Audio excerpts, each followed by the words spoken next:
Le JT Sport sur iTélé avec Julien Pasquet. Bonsoir Julien. Bonsoir Antoine. Du football pour commencer, la Ligue 1, la 19e journée, autrement dit la dernière de la phase aller. Vous avez bien compté. Championnat. Un match, le premier, est sur le point de se terminer.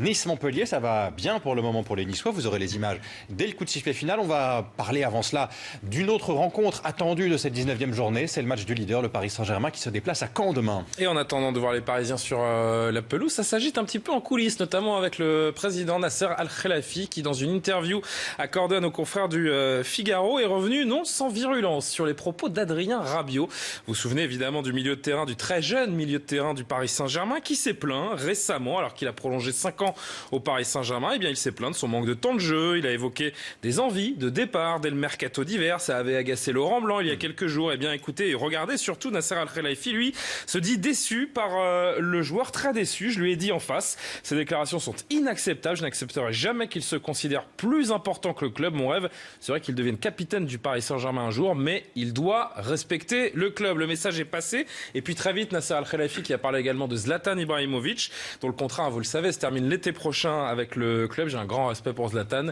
Nous n'oublierons jamais ce qu'il a fait pour le Paris Saint-Germain. Il donne tout son cœur pour le club. Nous discuterons en février de son avenir, de ce qu'il veut faire. Il sait que je le soutiens toujours. Caen PSG, c'est donc demain à 17h, les images dès le coup de sifflet final sur iTélé, comme celle que vous allez voir maintenant, celle de la victoire de Nice face à Montpellier. Et c'est fait pour les Niçois qui étaient un petit peu dans une mauvaise série, puisqu'ils restaient sur 5 matchs sans victoire, toute compétition confondue. Eh bien, c'est une fin de série, puisque les Niçois ont réussi à s'imposer en ouverture de cette 19e journée de Ligue 1. Victoire courte, mais suffisante. 1-0 donc contre Montpellier, qui était venu à l'Allianz Riviera. Ce tout jeune joueur, il n'a même pas encore son nom sur son maillot. C'est un footballeur stagiaire. Il a 18 ans. Il s'appelle Boscagli.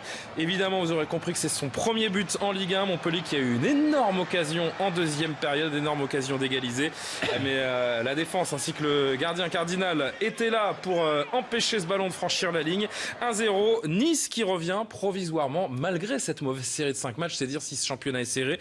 Nice revient provisoirement à 2 petits points du podium. Regardons le programme complet de cette 19e journée de Ligue 1. Ça va continuer, vous l'aurez compris, demain avec le Paris Saint-Germain qui sera en déplacement sur la pelouse de Caen. Ce sera sans Cavani et sans Pastore également qui sont forfaits. Je vous laisse découvrir toutes les rencontres de 20h, les 3 matchs de dimanche, avec notamment en conclusion donc Bordeaux-Marseille. Ce sera le grand match sur Canal+, conclusion de cette phase aller, comme vous le disiez Antoine. Et c'est un match important pour les deux équipes, Julien, particulièrement pour les Marseillais qui réussissent plutôt bien à l'extérieur d'ailleurs. Oui, mais si ça fait, vous savez depuis combien de temps Lyon n'a plus Bordeaux, ou putain, Marseille n'a plus gagné à Bordeaux. La dernière victoire des Marseillais à Bordeaux remonte à 1978. Ouais. Ah non, 77. 38 ans, pas mal. Vous avez mal lu votre dépêche. 38 ans que l'OM n'a plus gagné à Bordeaux et il est bien au courant, le défenseur marseillais Nicolas Nkoulou. Ça fait très longtemps qu'on n'a pas gagné là-bas. Ce qui est bien, c'est que c'est un nouveau stade, donc c'est une nouvelle page qui s'ouvre. On a moyen de faire changer les choses. On a juste envie de briser le signe indien. On a envie de passer à autre chose, on a envie de gagner, de poursuivre notre série positive, tout simplement.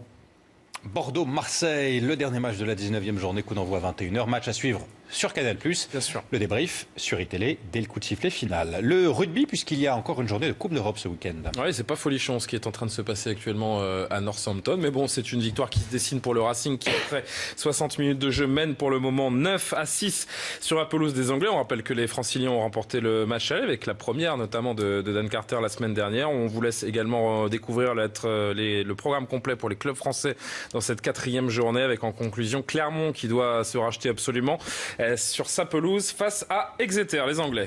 Martin Fourcade n'est pas le seul Français à gagner en biathlon. Et non, on sait que la délégation française nous procure de belles joies, de beaux résultats depuis des années. Et c'est le cas avec les filles, et notamment Marie Dorin-Habert, donc qui a remporté aujourd'hui l'épreuve de sprint à Poljúca en Slovénie. 3e étape de la Coupe du Monde de biathlon, parfaite au tir, 10 sur 10. Elle a terminé devant 2 Allemandes. Elle grimpe du coup sur la deuxième place du classement général de la Coupe du Monde. C'est la 3e victoire de sa carrière en Coupe du Monde de biathlon. Bravo Marie Dorin. J'ai 20 secondes Antoine pour vous montrer une image moins réjouissante. Ou alors je vais vous montrer une image plus rigolote. D'ailleurs. Oui, j'hésitais. Et je vais vous montrer cette image de LeBron James qui, vous savez, est presque aussi grand et aussi épais que vous, 110 kilos, plus de 2 mètres, et quand il vous tombe dessus, forcément, ça fait bobo. Regardez ce qui est arrivé à cette spectatrice lors d'un match entre Cleveland et Oklahoma. Il voulait sauver la balle. La star de l'NBA qui s'est jetée sur la malheureuse, la demoiselle qui n'est pas n'importe qui. Vous savez qui c'est? Non. C'est Madame Jason Day. C'est la femme du numéro 2 mondial de golf. Elle est partie sur civière, Minerve et compagnie. Heureusement, on vous rassure, Jason Day, elle va très bien maintenant. Merci beaucoup, Julien Pasquet. Merci à vous. À tout à l'heure.